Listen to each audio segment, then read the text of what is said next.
y bienvenidos a estas jornadas clínicas en dermatología veterinaria. Hoy tenemos un día más. Es un placer teneros aquí tanto a quienes nos acompañáis en directo como a quienes nos veréis en diferido. Y yo soy Palma García, directora del Departamento Técnico de Zoetis, y estaré con vosotros a lo largo de esta jornada para guiaros entre las distintas ponencias.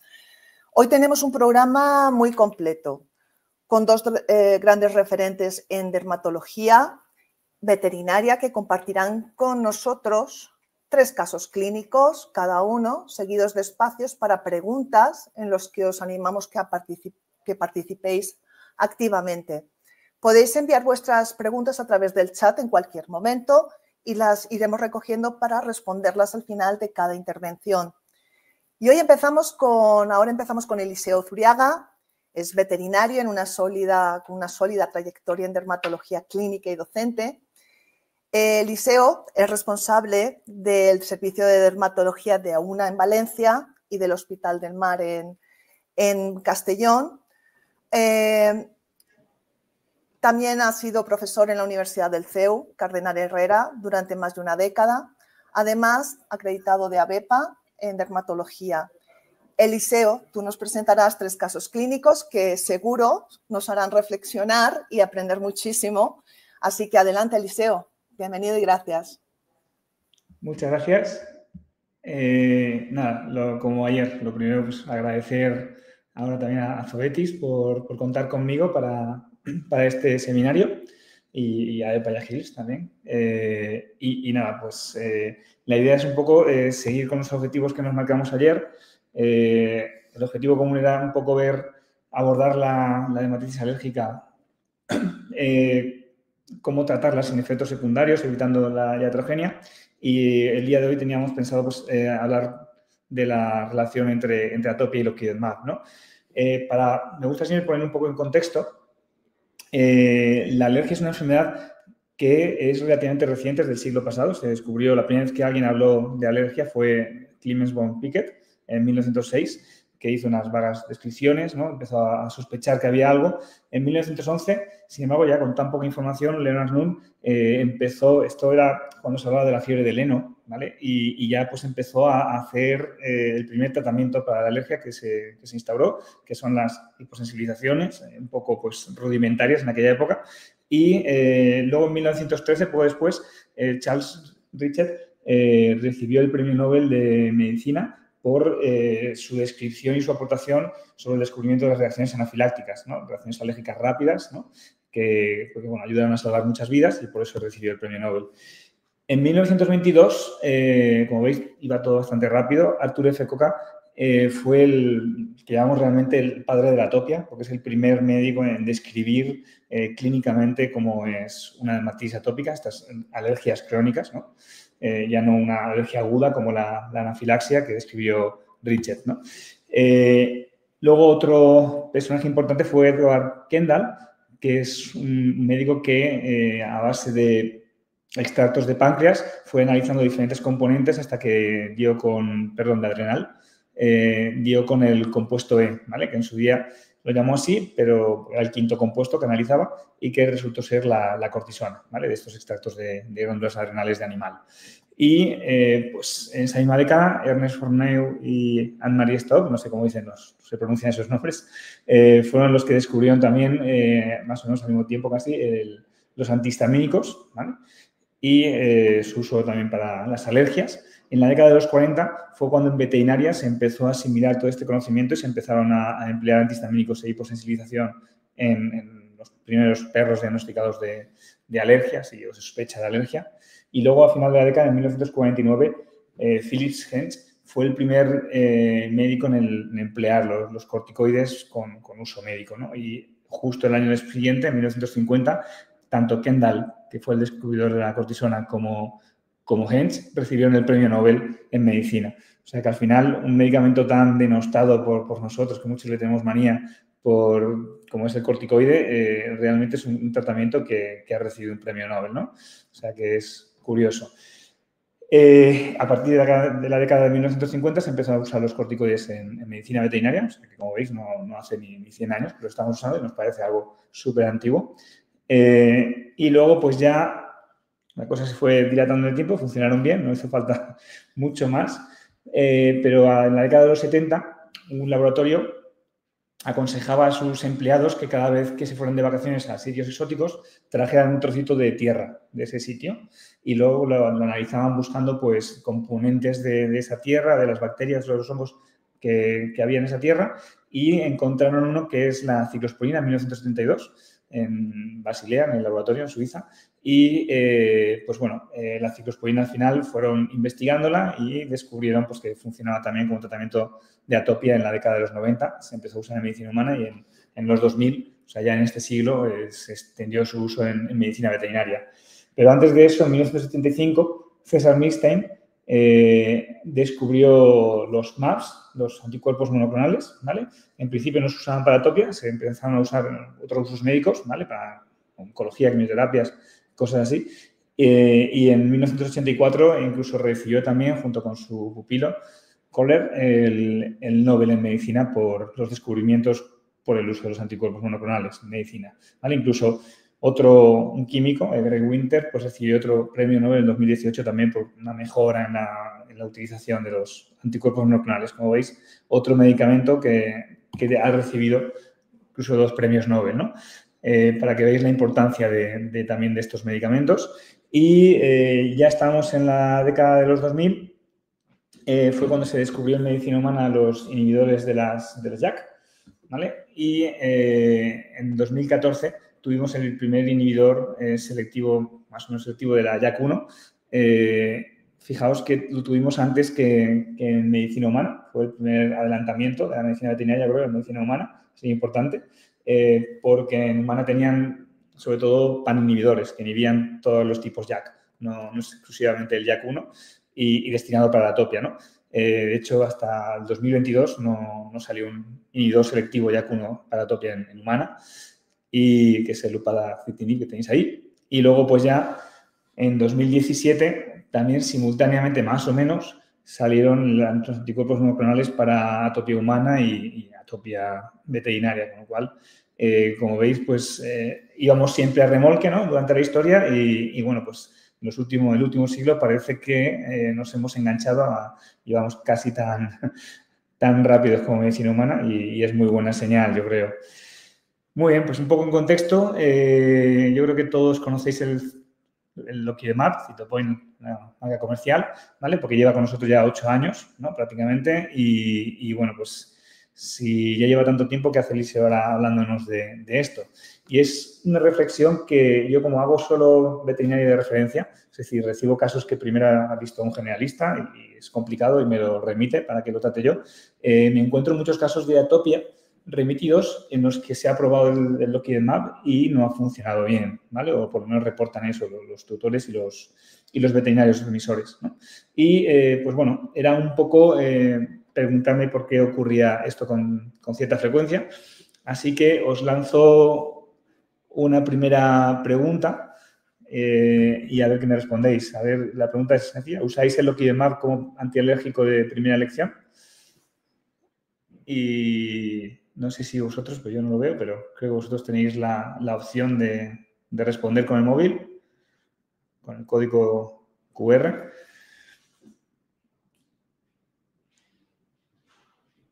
¿Me escuchas? Un poco la pregunta sería si lo usáis, digamos, con el mismo objetivo, con los mismos pacientes que usáis el upadacitinib, que usáis corticoide. Bueno, Eliseo, las preguntas están siendo muy... A ver, tenemos, se van contestando. A ver, es que se termine un poco de equiparar las respuestas.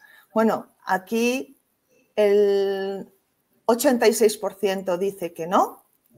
Vale. Y va bajando el 13%, 11% dicen que sí, como primera línea. Esto es una pregunta de opinión. En realidad no hay una respuesta buena, ¿vale? No hay una buena o mala. Pero sí es verdad que yo tampoco lo usaría como primera elección, ¿vale? No es un medicamento que sirva para todos los alérgicos, ¿vale? De hecho, no hay ningún medicamento que sirva para todos los alérgicos, ¿vale? Pero este en concreto tiene unas particularidades, ¿no? No sé si sabéis el mecanismo, no voy a entrar en profundidad, pero básicamente es un anticuerpo monoclonal que se une a la interleucina 31, ¿vale? Como veis en la derecha, la interleucina 31 es una de todas las interleucinas que participan y de todos los mecanismos que participan en la atopia, ¿vale? Por lo tanto, realmente lo importante es que esta interleucina es la principal responsable del prurito en el perro atópico. Por lo tanto, lo que más a mí me gusta hacer un poco la metáfora entre alergia y la guerra, ¿no? Comparar, y en esa comparación lo que más sería como un francotirador, o sea, lo que va es a un objetivo muy concreto, ¿vale? Sin efectos secundarios, sin daños colaterales, que sería en la guerra, ¿no? Pues, y el resto de medicamentos que tenemos, ¿vale? Sí que es verdad que tienen un abanico de acción mucho más amplio, ¿vale? Y como veis, pues realmente actuarían más que como un francotirador, pues sobre todo el corticoide, por ejemplo, que es el más potente que conocemos, pues sería el equivalente a una bomba nuclear y eso generaría pues más daño, ¿vale? Es lo que os decía. Este es un gráfico de la fisiopatología de la atopia en humana de 2018, probablemente ahora sea incluso más complicado. Y como veis, la interleucina 31 solo es una parte de todo el proceso y tenemos la suerte de que hemos dado con la llave del prurito, ¿vale? Pero realmente la atopia no es solo prurito, la atopia conlleva más problemas a nivel de barrera cutánea, a nivel de inflamación, que ahí el citopoin, el loquidemab, no va a actuar de forma tan contundente como en el prurito. Por lo tanto, es un medicamento que hay que ir con cuidado a la hora de usarlo. Sin embargo, por ejemplo, el corticoide, que hemos dicho, ese es capaz de neutralizar casi todas esas vías y por eso es casi un éxito asegurado. El problema de los corticoides cuando los damos es que la destrucción y los daños colaterales pues acaban produciendo muchos efectos secundarios, que aquí tenéis un gráfico en el que podéis ver la mayoría de los efectos secundarios que producen los corticoides, que no voy a entrar en detalle, pero como veis no son pocos, ¿vale? Así que la ventaja de usar un francotirador es que te evitas todos estos daños colaterales. Es por ello que esto sería un poco mi receta para un animal atópico, es lo que yo tengo en la cabeza, más o menos, cuando vengo un animal atópico, son mis opciones, ¿no? Mis opciones siempre es un tratamiento del brote agudo, es decir, cuando me llega un perro atópico, suele ser en brote agudo, ¿vale? No suele llegarme estabilizado. Entonces, lo primero que tenemos que hacer es estabilizarlo, ¿vale? Conseguir controlar el brote agudo. Principal requisito para usar medicamentos para brote agudo, veis que no está la ciclosporina, que no está la hiposensibilización. ¿Por qué? Porque son lentos. Yo necesito un medicamento rápido, ¿vale? Y el loquidemab, por ejemplo, es perfecto porque cumple esa función. Es muy rápido en hacer efecto. Tengo animales que incluso en horas, me dice el tutor, no, a las 4 o 5 horas ya estaba sin rascarse, ¿vale? O sea, es realmente un medicamento muy, muy rápido y en el tratamiento crónico, como veis, lo que no hay son corticoides, porque busco, en el tratamiento crónico, más que rapidez, busco seguridad, ¿vale? Y es lo que no me da el corticoide. Entonces, ahí sí que otra vez volvemos a encontrar el loquidemab porque es una opción muy segura, ¿vale? Con lo cual es un medicamento que me puede hacer papel en las dos partes del tratamiento. Muchos veterinarios se fracasan en el tratamiento de una atopia porque no entienden que cuando estabilizan un brote agudo hay que continuar con un tratamiento crónico. Es una enfermedad crónica para toda la vida, por lo tanto, es importantísimo tener ese cambio de concepto. No podéis tratar un brote agudo y dejarlo sin más, ¿vale? Hay que tener un plan para largo plazo. Al final, el tratamiento de atopia es complicado, es un reto, ¿vale? Generalmente, por eso probablemente se falla mucho yo tengo muchas remisiones de tratamientos de atopia que no van bien y la clave es un poco adaptar, hacer un tratamiento a medida. Y con el loquidemab tenemos que funcionar así. O sea, no todos los pacientes atópicos van a ser candidatos o buenos candidatos a usar el loquidemab. Y la idea de hoy es que veáis ejemplos de aquellos que sí lo son, ¿vale? ¿Para qué? Para que cuando uséis el loquidemab os funcione un mayor porcentaje de veces, ¿vale? A mí me suele funcionar, pues eso, un 70-80% de las veces. Yo creo que tengo un índice de fallo con el loquidemab menor de lo que luego me da la impresión que pasa a veces con los generalistas, a lo mejor por no saber elegir probablemente el paciente idóneo. En medicina humana, cada vez más se tiende a esto, ¿vale? En medicina humana ahora mismo a los atópicos se les divide, se les clasifica en diferentes patrones fenotípicos. Aquí sí que están mucho más avanzados que nosotros porque ellos han hecho estudios y saben incluso, porque ¿para qué dividir en patrones fenotípicos? Tiene que tener una utilidad clínica, si no es trabajar para nada, ¿vale? Y ellos sí han encontrado que X patrones fenotípicos mejoran con X tratamiento y otros Y factores fenotípicos mejoran con Y tratamientos. Entonces, pueden elegir el tratamiento que mejor le va a ir al paciente según su patrón fenotípico. Y esto un poco sería lo que podemos hacer con el Loquidemab, ¿vale? En el brote agudo, ¿vale? Yo aquí tengo, por ejemplo, esto es una aportación, no son números reales de ningún estudio ni nada, ¿vale? Esto es en mi cabeza más o menos también cómo funciona cada medicamento, ¿vale? Yo tengo una valoración, lo que hago es... lo que intento es ver cada medicamento, cómo de potente es desinflamando y cómo de potente es como antipruriginoso, ¿vale?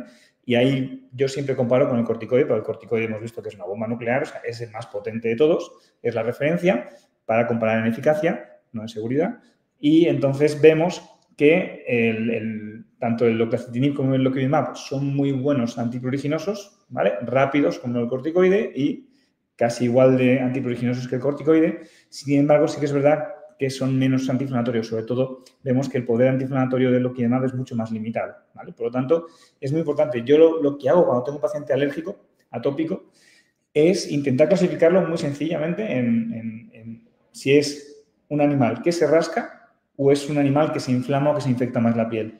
¿Cuándo voy a usar? Porque yo tengo muchos alérgicos que se rascan un montón y tienen la piel prácticamente perfecta, ¿vale? Eso sería un fenotipo pruriginoso de alérgico, de atópico. En ese paciente es probablemente el candidato ideal para usar el loquidemab, ¿vale? Porque no tengo inflamación en la piel, que es donde el loquidemab me puede fallar un poquito. Entonces, es mucho picor. Ahí deberíamos probar siempre, no siempre va a funcionar, pero probar porque tenemos más probabilidades de éxito de que el loquidemab funcione. Sin embargo, en pacientes que tienen piodermas muy severos, piodermas profundos, en pacientes que tienen mucha inflamación, placas inflamatorias, pápulas, ahí, por ejemplo, el loquidemab probablemente no es que no vaya a funcionar, es que me va a quitar el picor, el prurito, probablemente, pero no me va a desinflamar esas lesiones. Por lo tanto, la percepción del tutor va a ser que no está funcionando. Y vuestra percepción, muchas veces, si no sois capaces de distinguir estos dos componentes de la atopia, va a ser que no está funcionando, ¿vale? Pero en realidad probablemente esté funcionando a nivel de quitar solamente el prurito, ¿vale? Así que esto sería un poquito el resumen de las veces que voy a usar o los pacientes con los que voy a usar el loquidemab. Y básicamente son estos 5 casos: atópicos con fenotipo pruriginoso, siempre. En atópicos que tengan comorbilidades. ¿Por qué? Porque hemos visto que el loquidemab es un francotirador, no tiene daños colaterales, con lo cual lo voy a poder usar cuando el animal tiene otras patologías asociadas, sin miedo a que me repercuta en ellas. En atópicos complicados. ¿Por qué? Porque es muy buen antipruriginoso y me puede potenciar el efecto antipruriginoso en casos difíciles de atopia en los que un solo antipruriginoso se me queda corto y tengo que combinar 2 antipruriginosos. Es perfecto porque al no tener daños colaterales, no tener interacciones metabólicas, ¿vale? Porque se metaboliza, se elimina, ¿vale? Sin metabolismo hepático, sin metabolismo renal.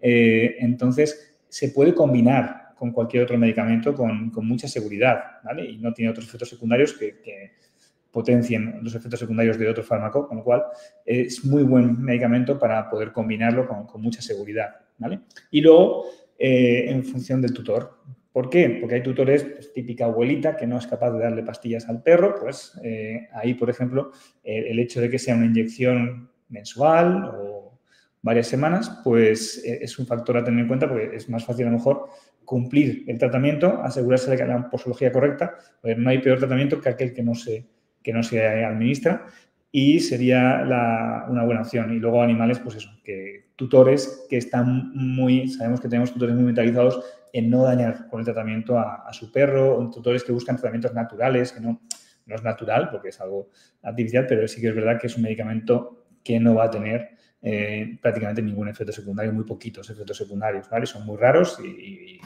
y no suelen ocurrir, ¿vale? Y luego, en España, por lo menos, con la legislación actual, es el único medicamento que podemos usar en cachorros atópicos como alternativa al corticoide de forma legal, ¿no? Entonces, animales de menos de 1 año, pues debería ser nuestra primera elección. Ahí sí, ¿vale? Sería la pregunta que hemos hecho antes, pues para mí, la única excepción sería animales de menos de un año, donde por ley debería ser nuestra primera lección. ¿Vale? Visto esta pequeña introducción, vamos a ver los diferentes casos. Vamos a empezar con Luna y así entendemos un poco, ponemos en práctica esta idea, ¿no? Que os he puesto de cómo usar el Document Map. Luna es una hembra esterilizada de 9 años, ¿vale? Vive en interior, con paseos por ciudad, vacuna y desparasitada correctamente y toma Hills Canine WD Diabetes Care porque es diabética. Es diabética desde hace un par de años, que se lo diagnosticaron, y está tratándose con la dieta y la insulina endógena subcutánea, inyecciones subcutáneas que hace su tutor. Hace 2 meses empezó con prurito auricular intenso, tan intenso que se le formó un otomatoma. En su clínica le operaron el otomatoma, pero al cabo de pocas semanas se le formó el otomatoma en la otra oreja también, ¿vale? Entonces, pues bueno, teníamos como tratamiento, su veterinario le administró Varidasa, el único tratamiento, ¿vale? Que es un tratamiento con enzimas proteolíticas, no conozco muy bien el mecanismo del fármaco, pero no mejoró y tuvo la recidiva, con lo cual repitió, pero el animal continuó rascándose y pues ya con miedo de que volviera a tener recurrencia del otomatoma, remitió el caso, ¿vale? Otra pregunta que os hago, esta sería, ¿qué hacéis cuando tenéis un otomatoma? Después de intervenirlo quirúrgicamente para la resolución, ¿qué protocolo usáis como postquirúrgico? ¿Usáis analgésico y antibiótico? ¿Usáis antipruriginoso y antibiótico? ¿Usáis antipruriginoso y analgésico? ¿Solo antibiótico? ¿Solo antipruriginoso? ¿Solo analgésico? Y hay varias opciones. Y otra vez, no hay probablemente una respuesta buena, única, pero es un poco por ver cuál es la práctica general, curiosidad y explicar un poco cuál creo que yo que sería la opción más ventajosa, ¿no? para el paciente.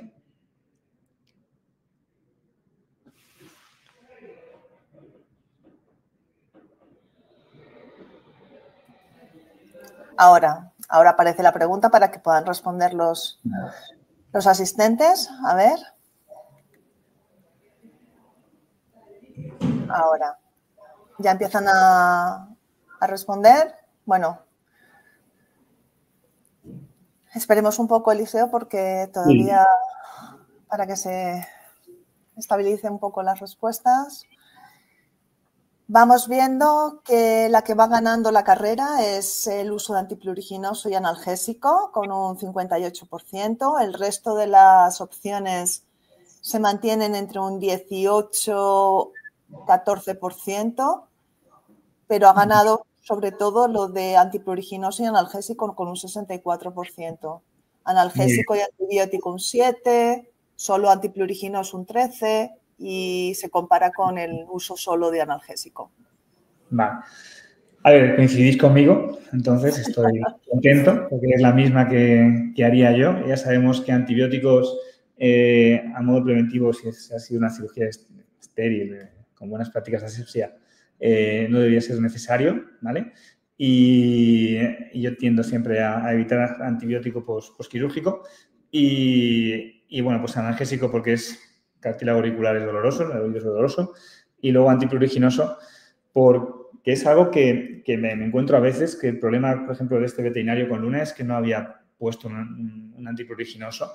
Es importante el antipruriginoso, realmente, sobre todo, lo que es importante es averiguar por qué se está rascando, ¿vale? Si tenemos una atopia de base porque tiene prurito en el pabellón auricular, hay que tratar esa atopia de base con antipruriginosos, con antiinflamatorios, con lo que haga falta. Si tenemos una otitis externa como causa del prurito, hay que tratar esa otitis externa, que sabemos también que la causa primaria, ¿vale? Recordad que las otitis externas son una enfermedad multifactorial con varios factores implicados y la causa primaria, que es la que produce la otitis, la más frecuente suele ser en el perro y en el gato, la atopia también, ¿no? Entonces, yo creo que la clave cuando tenéis un otomatoma es entender que lo más probable es que hay una atopia detrás y que tenéis que tratar la atopia desde el primer momento si no queréis reintervenir otomatomas, que tampoco es una cirugía que yo recuerde que sea muy agradable de hacer, ¿no? Por lo menos para mí.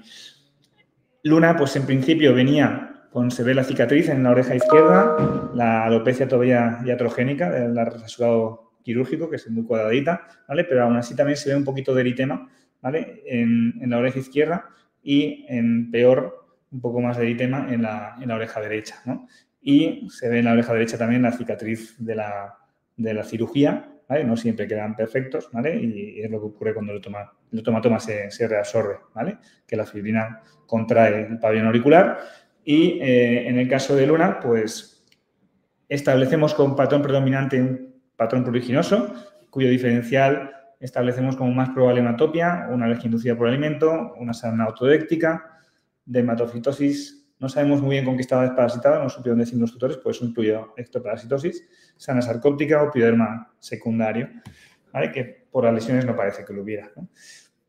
En nuestro caso, Luna cumplía los criterios de Fabrot. Sabéis que los criterios de Fabrot es mejor que cumpla 5 o 6 que no todos, ¿vale? Porque hay criterios excluyentes. Entonces, perfecto, nos cumplía 5, que es cuando más sensibilidad y especificidad tiene. Y luego, pues hicimos pruebas. Sabéis que la atopia al final la diagnosticamos clínicamente y por descarte, ¿no? Por lo tanto, descartamos el resto de diferenciales y, en principio, pues con lámpara de Wood, raspados, citología, y sabéis que la sarna sarcóptica en raspado es difícil de ver, con lo cual siempre recomiendo un ensayo terapéutico con isoxazolinas. Ya hablábamos ayer, Gustavo dijo que eran maravillosas para matar ácaros, lo opino igual. Y luego, dieta de eliminación no la hicimos porque dos motivos principalmente. Diabética, estaba con una dieta de diabetes y no quería alterar su tratamiento de diabetes, que estaba muy estable. Y segundo, me urgía cortar el prurito, ¿vale?, de este animal, porque las consecuencias son graves, las consecuencias implicaban otra cirugía, ¿vale? Y me interesaba, en este caso, dermatología siempre presumimos de que no tenemos urgencias, pero en este caso era urgente cortar para evitar otro hematoma, entonces otro hematoma. Así que preferí una opción más rápida de tratamiento, ¿vale?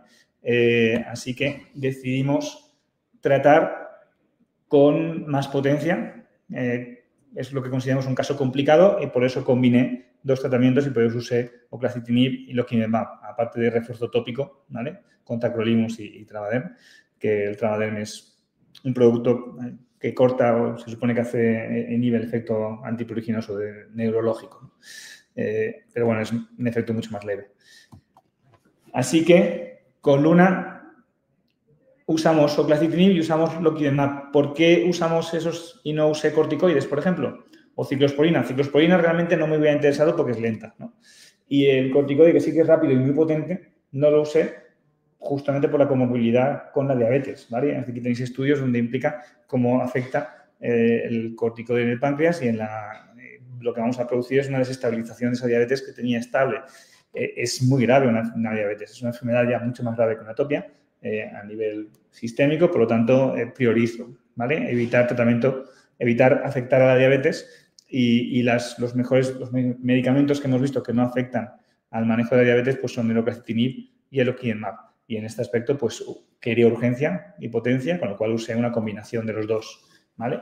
En cuestión de un mes teníamos, pues, más o menos igual la secuela de la cicatriz, porque era obvio, y lo que vemos es que ya no hay eritema, hay hiperpigmentación, que es la evolución normal de una piel lesionada alérgica que ha sufrido inflamación, pero ya no había eritema y sobre todo ya no había prurito, ¿vale? El primer mes se controló el prurito sin usar corticoides, simplemente usando esa combinación de oclacitinib y loquimemab.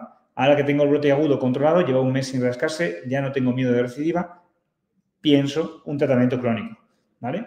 Y en este caso, ciclosporina no por la diabetes, hay que controlar ectoparásitos, que ya lo estamos haciendo con los ensayos terapéuticos, baños, que no llevaba, recordar, yo todo atópico, la base del tratamiento tiene que por lo menos llevar baños, ¿vale? Para mejorar la eficacia, luego también reducir dosis de los medicamentos sistémicos que empleemos. Dieta, ya llevaba la dieta de diabetes, ¿vale? Y teníamos que decidir qué antibiótico, qué antipruriginoso dejábamos, si oclacitinib o el loquimemab. Y, pues bueno, decidimos prescindir del oclacitinib y ver si solo con los baños y el loquimemab conseguíamos, ¿vale?, mantener el mismo efecto. Siempre digo, es más fácil mantener que curar. Por eso siempre empiezo generalmente con los brotes agudos con dosis más altas, con más potencia de tratamiento, pero luego el mantenimiento os va a dejar siempre con menos potencia. Por lo tanto, Aluna lo que hicimos es sustituir la oclacitinib por baños y la verdad es que fue suficiente, ¿vale?, para controlar. El Loquidemab, según el registro del laboratorio, tenéis que ponerlo mensualmente, ¿vale? Esto es lo que llamamos una terapia proactiva.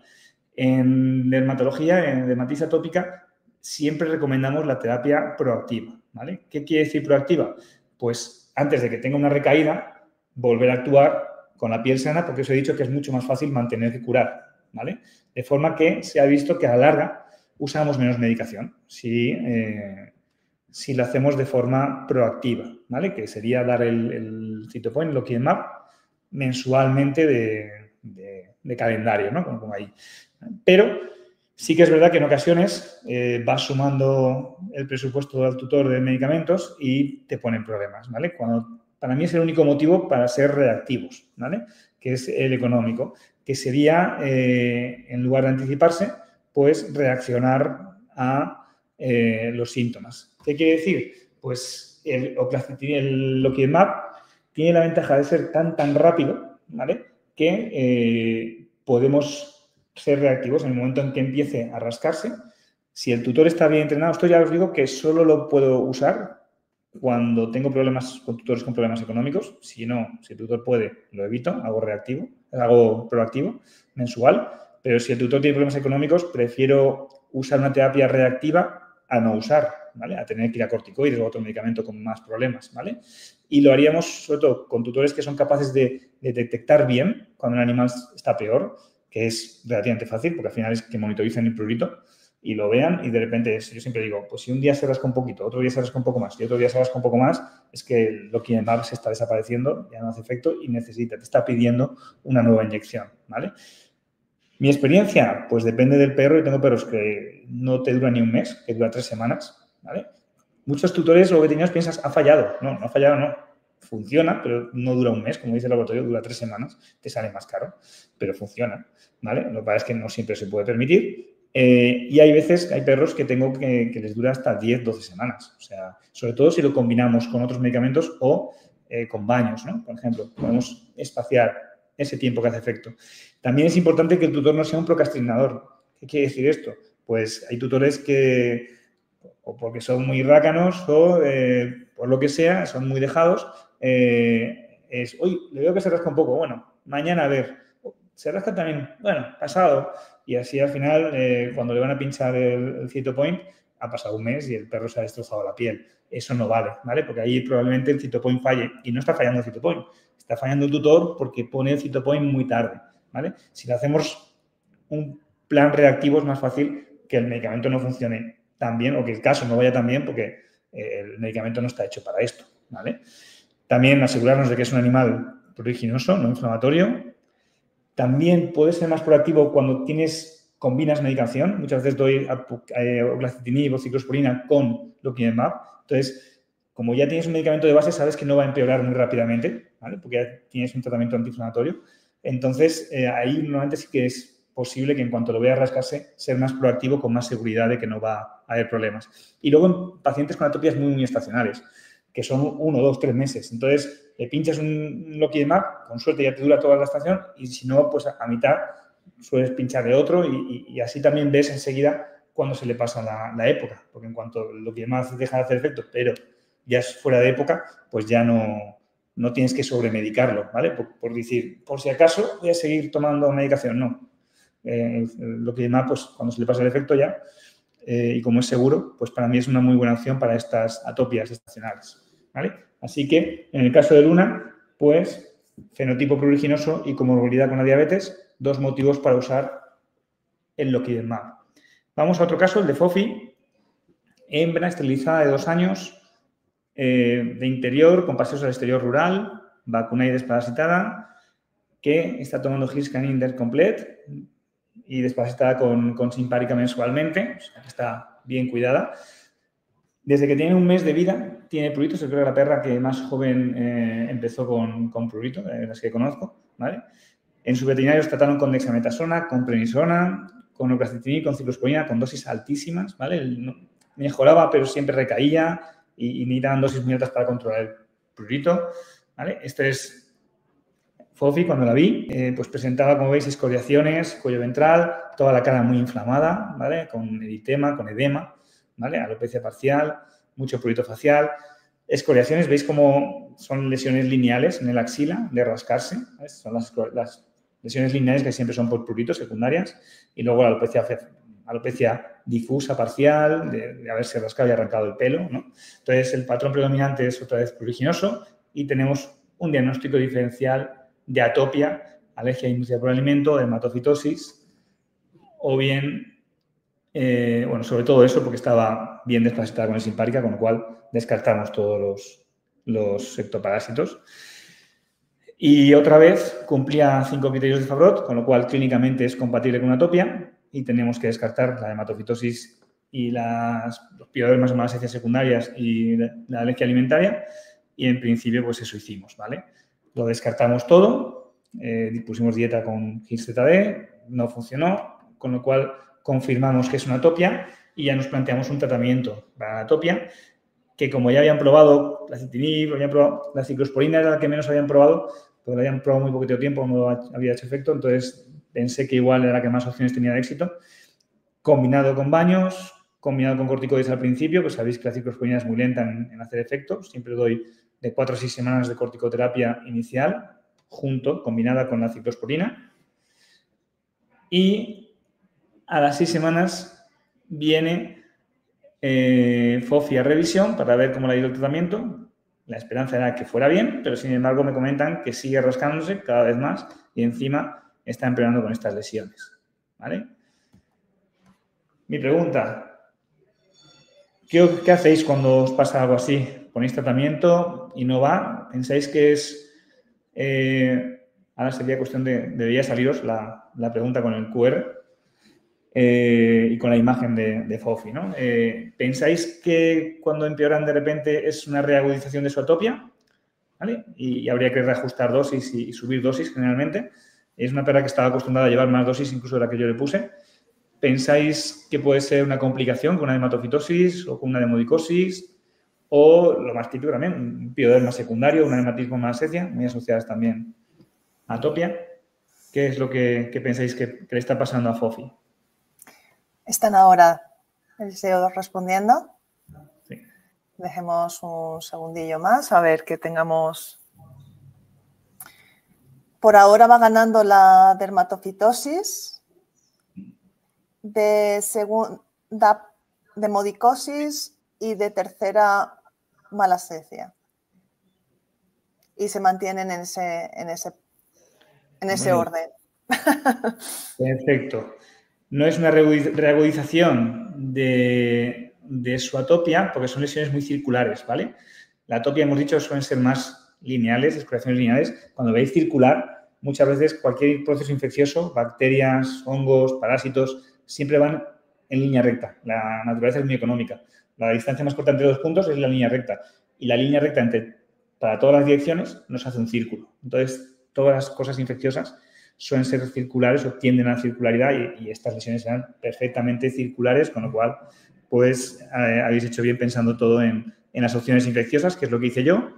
Y entonces le pregunté, es muy importante la anamnesis, como decía Gustavo, y aquí yo fui el que dije, oye, ¿qué ha pasado en casa? A ver, ¿en casa estáis todos bien? Y entonces me dijo, no, es que mi hijo ha cogido la tiña, porque cogió una perra con dermatofitosis de la protectora y luego se contagió. Y yo pregunté, ¿y tu hijo va a casa? Y dice, sí, viene a comer casi todos los días de la semana al tupper.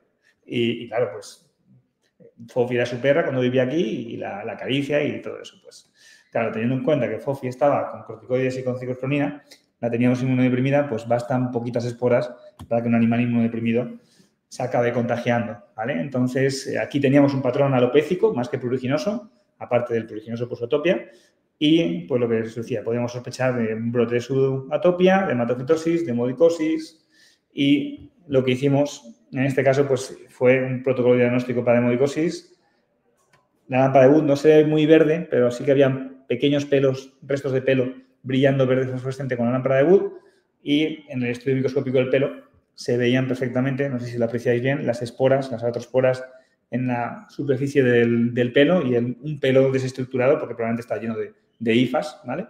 Y ha perdido la estructura de pelo normal y, bueno, se ven muy bien las artrosporas, ¿no? De todas formas, muchas veces lo confirmamos con cultivo. Estos pelos que brillan son los idóneos para cultivar y este es el aspecto de cultivo de TM un par de semanas, bueno, 7 días después, ¿vale? Como por delante y por detrás vemos cómo el medio empieza a cambiar de color incluso prácticamente antes de que empiece a crecer la colonia de dermatofitos, ¿vale? Un viraje positivo y confirmamos que luego dejamos espolular 2 semanas más, que crezca el cultivo y con una cinta adhesiva pues cogemos colonias y podemos ver las macroconidias para identificar. En este caso era un Microsporum canis, que es el que brilla en la lámpara de Wood, con lo cual pues ya lo podíamos intuir, ¿no? Así que tenemos un diagnóstico definitivo de complicación por dermatofitosis y decidimos parar el tratamiento de inmunosupresor, ¿vale? Que era ciclosporina y corticoides, y tratar con antifúngicos, antisépticos locales, antifúngicos tópicos y sistémicos. Y en este caso, claro, la atopia sigue ahí. Si lo quito todo y no dejo nada, el animal va a empeorar mucho. Y era una atopia muy complicada. Por lo tanto, aquí es momento ideal para usar el Loquidemab, porque no tiene ningún efecto secundario inmunosupresor, ¿vale? Por lo tanto, en este caso lo hicimos, pusimos el Loquidemab durante 2 meses. Aquí sí que era pinchazo mensual, no quería ser reactivo. Y, pues bueno, como veis, el aspecto de la dermatofitosis mejoró mucho en estos 2 meses. No había luz al iluminar con la lámpara de Wood, ¿vale? Y decidimos ya parar el tratamiento.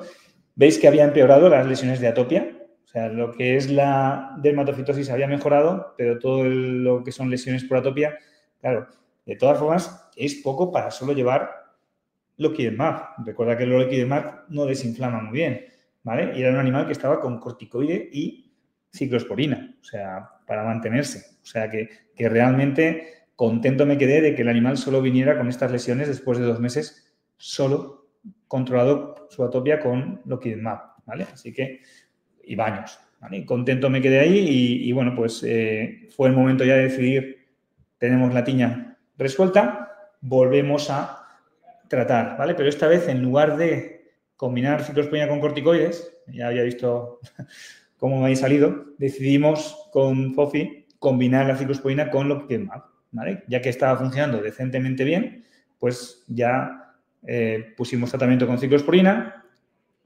corticoide tópico, si veíamos que alguna lesión se desmadraba, y con ese tratamiento sigue 3 años después, esta es una imagen 3 años después, Fofi, que está básicamente con los baños semanales, la ciclosporina y el Loquidemab, ¿vale? Y como veis, pues ya no tiene ni rastro de lesiones. Esos son cicatrices que le quedaban de las escoriaciones que se hacía de rascarse, ¿vale? Y ya no tenía ni prurito ni lesiones, con lo cual es una perra que hace una vida normal, no barata, pero normal, ¿vale? Gracias a que el tratamiento crónico le está funcionando, ¿vale? Intentamos hacer hiposensibilización, pero no, las pruebas dieron negativo, con lo cual no pudimos preparar una hiposensibilización.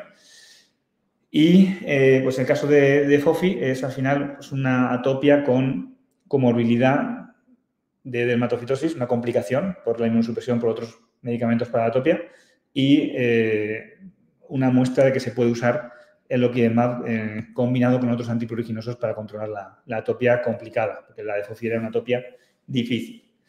Y luego pues vamos a ver a Indra, el último caso de hoy, una hembra esterilizada de 7 años, de interior, con paseos al exterior, urbanos, vacunada y desparasitada correctamente, come pienso sin cereales y dieta BARF, porque los tutores son muy de naturales, de dieta.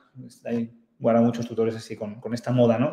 de la dieta, por lo menos en España, y tenemos pues eso, muy implicados, tutores muy implicados con tema de dietas naturales o dietas BARF, y está con simpárica de desparasitación externa, o sea que bien desparasitado. Lleva 1 año y medio con prurito, o sea que empezó con unos 5 años. Le han tratado con curas de dexametasona subcutánea, pomadas de corticoides y antibióticos, mejorando, pero siempre recayendo. Le han tratado con antibióticos, cefalexina, quercetinib, mejorías parciales, no tan buenas como las anteriores, pero también con recaídas siempre, ¿vale? El animal viene a consulta con blefaritis, prurito facial, conjuntivitis, viene también con queilitis y viene con eritema inguinal, perivulvar y perianal, ¿vale? Con mucho prurito también en esas zonas. Determinamos un patrón predominante pruriginoso y en el diferencial otra vez tenemos atopia, alergia inducida por el alimento, piodermas secundarios. Es poco probable una dermatofitosis en un animal que tiene un entorno urbano, pero bueno, podría ser, pero menos probable. Al final, clínicamente cumple criterios de Favrot, con lo cual es compatible con la atopia y hay que descartar. En principio, le hicimos dieta de eliminación con GZD bueno, no me acuerdo si con GZD, no, estos eran con dieta casera y no hubo mejoría. Y en la prueba, en la citología por prueba de cinta adhesiva, lo que vimos fue esto. Se ven bacterias, se ve una malacesia ahí, ¿vale? Pero no había más. Y sí que se ven bacterias, pero son bacterias que son bacilos, no es lo típico, solemos ver bacterias cocoides en piel. Y estas bacterias que forman como empalizadas, parecen como un código de barras, ¿vale? Que es Simonsiella. Son bacterias de la boca, ¿vale? Esto lo que me está indicando es que la zona donde cogí se la está chupando, ¿vale? Cuando veis este tipo de bacterias en la piel es que hay lamido en esa zona, ¿vale? Y generalmente no es patológico de pioderma, ¿vale? Entonces, en principio, pues no sospechamos de pioderma asociado, no sospechamos de alergia alimentaria y tenemos un diagnóstico ya por descarte de atopia. En nuestro caso, los tutores hemos dicho que eran muy naturales, que no querían efectos secundarios, estaban cansados de tanta medicación, 1 año y medio con medicamentos, y les opté por, o les convencí para hacer la hiposensibilización, que para mí es un tratamiento ideal, ¿vale? Tiene sus defectos, pero para mí es un tratamiento de los más válidos, a pesar de ser más antiguo, hemos visto, para controlar la atopia, porque no tiene efectos secundarios y me permite parar el tratamiento, ¿vale? Estás unos años con el tratamiento y luego paras y se supone que ya el animal es el único que te permite llegar a la curación clínica, ¿vale? Genética no, pero clínica sí.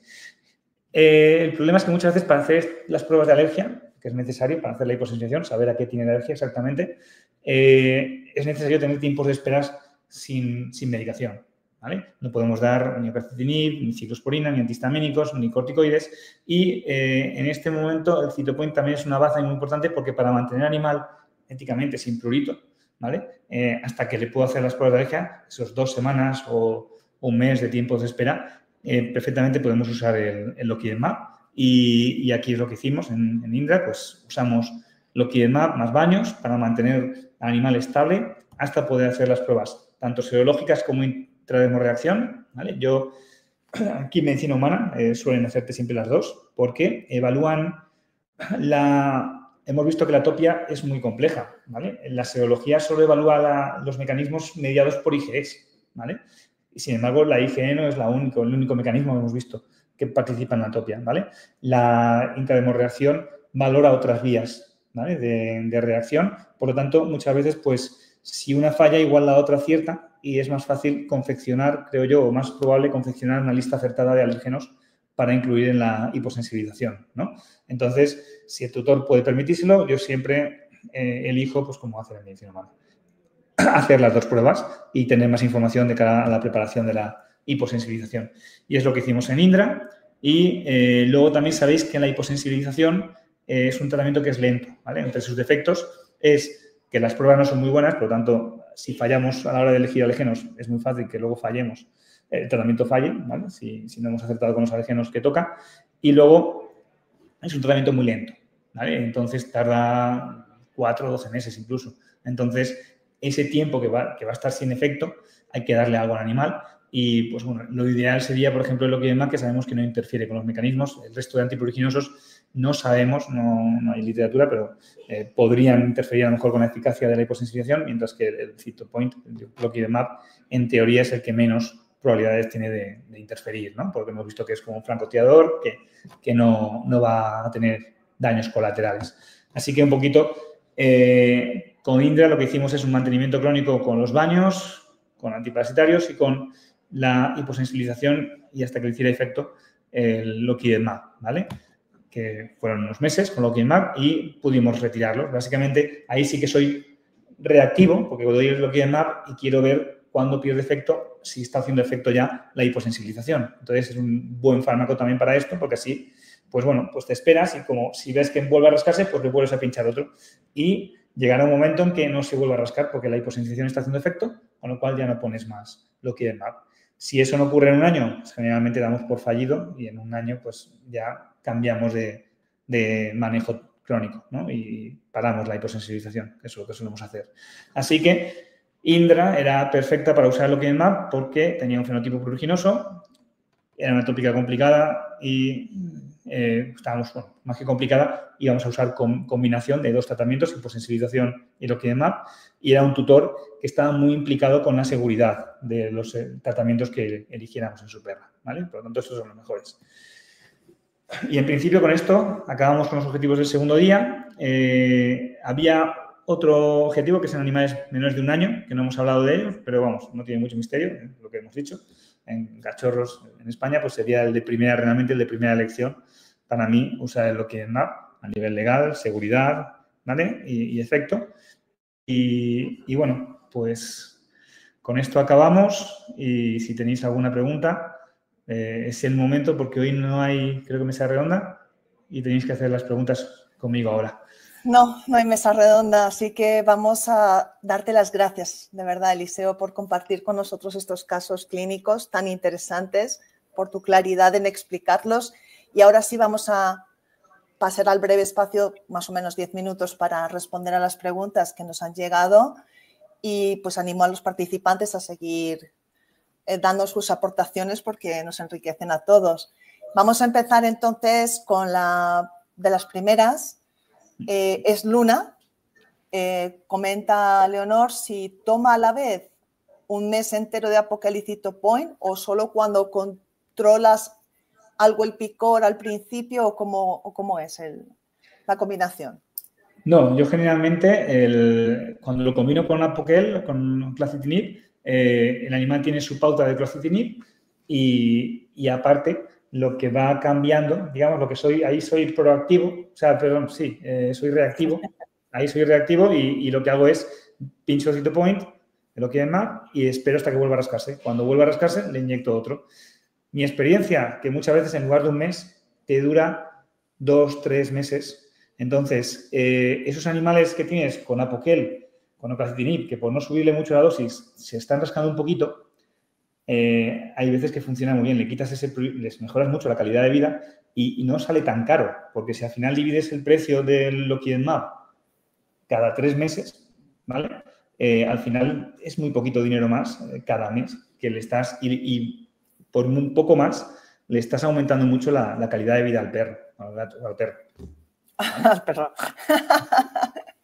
Los perros, que es Lockheed-Map. Y al inicio, cuando los combinas, ¿utilizas la doble dosis o una sola dosis de Apoquel? La de inicio. Generalmente uso la doble dosis, o sea, no lo cambio, ¿vale? Pero sí que es verdad que si tengo un animal que no tiene la piel muy inflamada, ¿no? Desde estos fenotipos que no es muy inflamatorio, podrías intentar perfectamente a dosis normal, a dosis diaria de Apoquel y combinarlo de forma que te ahorras un poco. Y de hecho, es lo que os he dicho, el perro con la cinta métrica, o sea, al final la atopia es un tratamiento a medida. Si a veces puedes usar el Lockheed-Map como ahorrador de oclacitinib. O sea, si tienes que estar dando el oclacitinib a 0,6 miligramos kilo, a 0,7, porque te va justo, y le das Lockheed-Map, igual le puedes bajar el oclacitinib a rangos de 0,4, ¿vale? Y te puede funcionar. O algunos perros que sabemos que el oclacitinib cada 12 horas funciona bien, cada 24 se le queda muy corto, pues con el Lockheed-Map te puede funcionar cada 24, ¿no? Entonces, yo lo uso como ahorrador del otro antialérgico, ¿no? El que sea, ciclosporina, oclacitinib, corticoide, ¿vale? O sea, que también tiene esa función. Muchas gracias, Eliseo. Aquí hay 2 preguntas sobre Cytopoint. Una surgió ayer que no se pudo responder, pero bueno, la vamos a responder ahora. La primera es, ¿se puede administrar Cytopoint al mismo tiempo que las vacunas? ¿Las respondes tú o quieres que te eche una mano? No, yo no tengo, ahora no recuerdo si hay estudios o no al respecto, pero yo por una cuestión de principio de precaución, cuando no sé algo, yo soy de los que prefiere separarlo, no hay necesidad de correr riesgos y yo lo separo mínimo una semana entre una cosa y otra, no los junto. Pero ya os digo, no tengo ninguna base científica, lo hago simplemente porque no creo que ninguna de las dos cosas sea urgente, tan urgente, como para no poder retrasarlo una semana. Bueno, la verdad es que no hay contraindicación. Lo único que se recomendaría es ponerlos en puntos de inoculación diferentes, más que nada. Pero estoy completamente de acuerdo contigo. No corre prisa. A mí, sobre todo, me da más miedo cuando hay una reacción adversa. Si has puesto la dosis una vez, nunca sabes a qué es. Entonces, yo por eso soy más precavido en el sentido de, mira, así si hay una reacción adversa, sé cuál ha sido. Muy buena. Son raras en los casos, pero bueno. Sí, estoy totalmente de acuerdo contigo. Y la otra pregunta era, ¿se puede utilizar un vial de Cytopoint para 2 usos en días diferentes? No sé si la quieres responder tú o la respondo yo. La respondo yo, pero yo creo que estás de acuerdo conmigo. Son proteínas, sí. Se desnaturalizan fácilmente y no llevan conservantes. Por tanto, su indicación es de un solo uso. Entonces, no está recomendado dejarlo en nevera porque se pueden desnaturalizar y perder eficacia. Además, desde mi punto de vista, lo peor que podéis hacer para daros una herramienta de encima es dar un tratamiento caro que no funcione. O sea, si es un tratamiento caro y encima, porque no lo hemos hecho bien, no funciona, os estáis quitando posibles herramientas y la atopia es difícil de controlar, es para toda la vida y que el tutor se vaya con la idea de este fármaco no funciona, yo lo último que quiero es quitarme herramientas. ¿Vale? Porque entonces en el futuro, cuando quiera, va a ser complicado convencer a ese tutor de que aquello que no le funcionó le puede funcionar. Exacto. De hecho, muchas veces el Cytopoint en Estados Unidos está a doble dosis, a 2 miligramos kilo. Y en Europa está a 1 miligramo kilo. Para mí ha sido un poco... La EMA es más exigente, la Organización Europea, y vio que a 1 miligramo kilo funcionaba prácticamente igual de bien. Sí que es verdad que parece que dura un pelín menos. Es la única diferencia. Entonces, ¿qué ocurre? Como os he dicho, a veces los tutores piensan que falla el medicamento porque dura menos del mes, que dice el prospecto. Sabéis que a doble dosis es perfectamente seguro porque la FDA y Estados Unidos se usa esa dosis. Con lo cual, yo en estos casos, económicamente es lo que decía, que es un poco peor para nosotros porque es más caro, pero yo, por ejemplo, un animal de 8 kilos le pongo el de 20. Un animal de 15, 16 kilos le pongo el de 30. O sea, me voy ya muchas veces, sobre todo depende de la intensidad y depende del esto. Pero cuando ya estás apurando el esto, muchas veces, por lo menos la primera dosis, para que no pase lo que os digo de que no funciona y igual no, que no funciona, que probablemente funcione, pero que se queda corto en el tiempo, y a veces te sale un poco más caro, pero si te dura más tiempo, puede que relativamente no te salga más caro. Depende un poco del caso. Entonces, yo a veces pruebo con esas cosas. No sé si Jodetti está muy de acuerdo, pero... No puedo apoyar la respuesta, pero sí, venga. Nosotros tenemos que seguir bajo las reglas de la ficha técnica, ya lo sabes, y es lo que nosotros... Pero en Estados Unidos es legal. Totalmente. En Estados Unidos sí. Mira, vamos a otra pregunta muy interesante. En el caso de un gato con inmunodeficiencia felina y pénfigo, que ¿se podría utilizar terapia inmunosupresora? La pregunta, ¿cuál sería la elección? En el caso de atopia, ¿se podría utilizar ciclosporina de mantenimiento? ¿Qué recomendaciones das? Jolín, que tiene buena suerte si tiene inmunodeficiencia y pénfigo a la vez. Estaría, primero, un diagnóstico de pénfigo con biopsia, ¿vale? Como dijo ayer Gustavo, no nos confundamos, ¿vale? Si está diagnosticado con biopsia, hay que inmunodeprimir, es un pénfigo y es grave, ¿no? Entonces, esto me pasa más con lismania en perros, con lismania y pénfigos, que es mucho más típico. Es un marrón porque tienes una enfermedad infecciosa que no quieres inmunodeprimir y una autoinmune que tienes que... Entonces, tienes una balanza y tienes que ir jugando y estás en equilibrio constante hasta que consigues estabilizar. Yo he tardado a veces hasta 4 o 5 años en estabilizar un animal con tratamientos y te toca hacer malabares, ¿no? Ahí me ha ido muy bien el Loquidemab. Esto es... Se tapen las orejas Zoetis porque es otro uso fuera de registro. Pero yo he usado Loquidemab para controlar el prurito de enfermedades autoinmunes con mucho éxito. Ya os digo, no curas el pénfigo, pero el pénfigo pica. Entonces, ¿qué ocurre? Que igual das una dosis de ciclosporina que se está quedando un poco corta porque no acabas de quitar el prurito. Sí que controla a lo mejor más los síntomas, pero no acabas de quitar el prurito. Tú le sumas el Loquidemab a un gato, no, perdón. A un gato, no, a un perro. Es que te iba a decir eso, es que el gato es específico de especies, de perro. Claro, un gato, si pensaba, como estamos hablando de Loquidemab, estaba pensando en perro. Claro. No, en un gato con inmunodeficiencia, sí, tienes que inmunodeprimirlo, pero con menos herramientas, porque no tienes un MAP, que sería lo ideal. Ahí sí que lo usaría. En un gato no. En un gato tienes que ir a morir a la ciclosporina, al corticoides, si somos legales. Y si no, pues también tenemos el oclacitinib, pero recordad, también hay un estudio con oclacitinib en un gato con inmunodeficiencia que cogió toxoplasmosis y se murió. O sea, pero si hubierais dado ciclosporina, probablemente hubieras pasado lo mismo. O sea, me refiero a corticoides. Al final son casos muy complicados. ¿Habría que inmunodeprimirlo?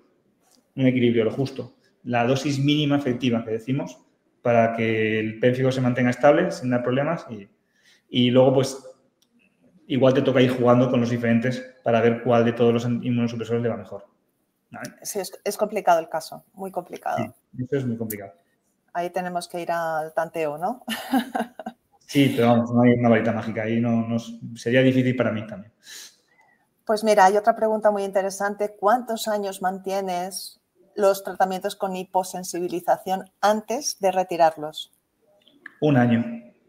Año y medio alguna vez el tutor está muy implicado y quiere intentarlo a tope, pero generalmente si en un año no veo mejoría, suelen ser 2 viales, ¿no? Digamos, de lo que suelen durar.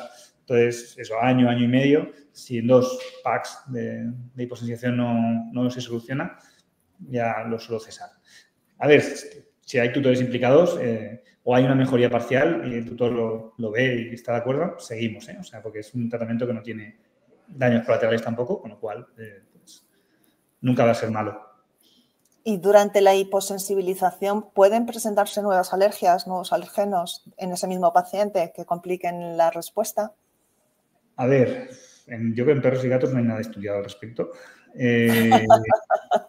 Y en personas tampoco tengo muy claro. La teoría dice que sí, que pueden aparecer, aunque lo lógico es que la sensibilización se produzca cuando eres más joven, ¿vale? Entonces, no tiene mucho sentido que más mayor te sensibilices, aunque la ciencia no es matemática, con lo cual no voy a decir que es imposible, ¿vale? Yo creo que es poco probable, pero no es imposible. Yo creo que es más fácil que la hiposensibilización no esté funcionando porque hayas fallado en las pruebas y te hayas dejado con la prueba algún alérgeno por cubrir, ¿no? Entonces, sí que tiene sentido repetir las pruebas. Muchas veces, en el momento en que haces la prueba, también determina el resultado. Tienes que hacer la prueba en el momento que más síntomas tiene, lo ideal, o en momentos sintomáticos. Si haces la prueba en el momento asintomático, te va a salir negativo, ¿no? Por ejemplo. Entonces, todo eso tienes que tenerlo en cuenta. Igual no hiciste la prueba en el momento adecuado, la haces un año después en otro momento más adecuado y te salen más alérgenos positivos y puedes probar una hiposensibilización diferente. Lo que pasa es que muchas veces es complicado que el tutor te acepte repetir pruebas. A mí mi experiencia es una pelea. Es la limitación. Sí, oye, a propósito, todos te agradecen muchísimo y te felicitan por la presentación, que no he incluido esto en cada pregunta, pero bueno, es las gracias por todo. A ver, otra pregunta. ¿Podrías comentar cuáles criterios de Favrot son excluyentes? Pues, a ver. Así de memoria, te digo, lo estoy consultando, no me lo sé de memoria, pero, por ejemplo, el de los márgenes auriculares no afectados en la cara cóncava es para diferenciarlo de una sana sarcóptica. Por lo tanto, ese generalmente no se tiene que cumplir. Y había área dorsolumbar no afectada, ese es para diferenciarlo de una DAPP.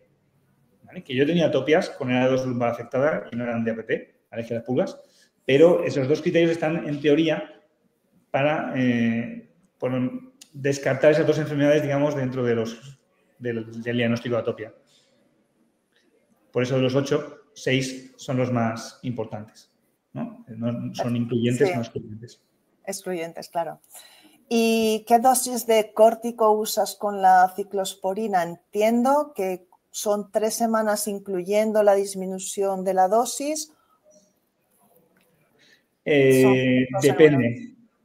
Con lo que os decía, hago un tratamiento a medida. Entonces, depende mucho del perro, de la intensidad de alergia que tenga el perro. Si es poco intenso, puedo estar 3 semanas con corticoides y voy bajando poco a poco dosis y empiezo con dosis incluso bajas, 0,5. Si el perro está muy inflamado y voy reduciendo luego a mitades o a tercios, ¿no?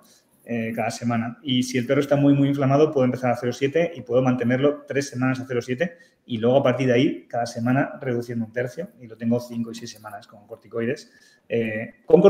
Con oclacitinib o con Loquimab, me refiero. Claro. Si el presupuesto del tutor lo permite, la ciclospirina se puede perfectamente combinar con cualquiera de los 3 antipruriginosos, ¿vale? Lo que yo quiero es, éticamente, tener al animal sin rascarse hasta que la ciclosporina haga efecto, ¿vale? Entonces, cualquiera de los 3 es posible. El corticoide me vale porque entiendo que es un rescate breve en el tiempo, entonces no es un mantenimiento y podemos usar corticoides. Pues mira, ya estamos llegando al final, así que te voy a hacer las últimas 2 preguntas. ¿Cuándo funciona la hiposensibilización? O sea, perdona, ¿cuándo funciona la hiposensibilización? ¿Durante cuánto tiempo se mantiene? Yo creo que no hay tampoco una evidencia clara, científica, de esto depende del dermatólogo que le preguntes, pues te vamos a contar una cosa. Yo creo que además cuando nos juntamos nos lo preguntamos y cada uno casi dice una cosa. Yo los tengo 5 años, igual me paso. Extrapolo un poco de personas que dan 5 años, aunque ahora la tendencia en personas es incluso a reducirlo a 3. Cuando yo me la hice, pues yo soy atópico y hace 40 años, que era casi que me hice yo las pruebas, yo estuve 7 años pinchándome. Entonces, imagino que con el tiempo los han ido reduciendo, igual los han mejorado, no sé. Pero yo estuve 7 años, luego sí que es verdad que se estandarizó a 5 y ya te digo, hay gente incluso que está a 3. En humanas pasa exactamente lo mismo, o sea, yo el otro día pregunté a uno y llevaba 5 años y preguntas a otro y lleva 3, o sea, le dicen 3. Yo, de momento, son 5. Tuve un caso solo en el que a los 5 años lo quité. El tutor me decía que el perro volvía a rascarse, aunque no tenía lesiones.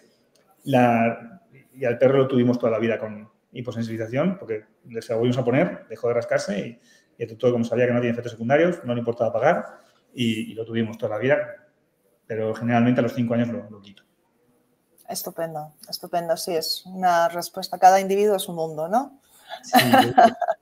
Sí, es una cosa muy complicada y no la entendemos bien. Entonces, claro, hacemos un poco lo que podemos, ¿no? Pues mira, la última pregunta, ya para finalizar, es un poco larga.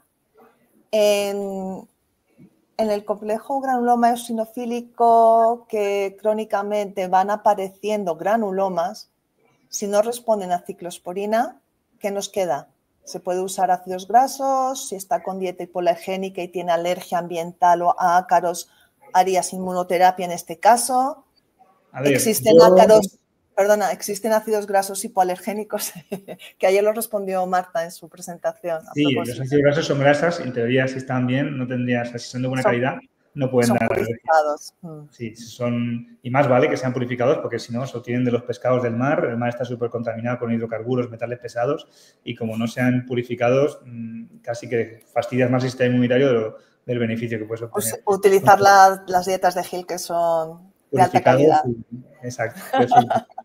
Entonces, a ver, la pregunta era con ciclosporina, si no me funciona bien. Si la ciclosporina no me controla bien, puedes o subir dosis de ciclosporina, 7 miligramos en el gato, si no funciona cada 24, incluso puedes darla cada 12, pero más riesgo de inmunosupresión. Otra opción es cambiarla por otro antipruriginoso, ya sean corticoides. Corticoides intentaría que fuera poco tiempo de rescate y luego volver a la ciclosporina. O otra opción es, aquí te pasado los oídos, oclacitinib, que también puede funcionar. Y luego, si eso no funciona, yo muchas veces también, en los casos muy complicados, es combinar. Y la ciclosporina con dosis muy bajitas de corticoide puede dar resultado. Es lo que llamamos que usamos la ciclosporina o usamos el oclacitinib como ahorrador, o el oquidemab, como ahorrador de corticoide.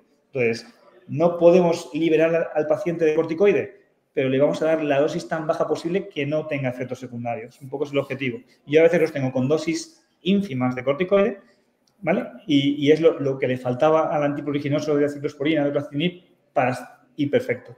Ese poquito de corticoide.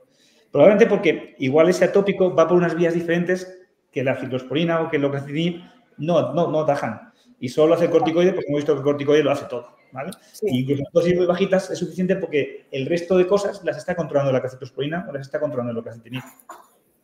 ¿Vale? Pues Eliseo, 1000 gracias. Ha sido extraordinaria la presentación, las explicaciones y todos tus conocimientos compartidos con la audiencia, pero ya es hora de seguir con otro también referente de dermatología, en este caso Gustavo Machicos, así que me despido de ti y te agradezco.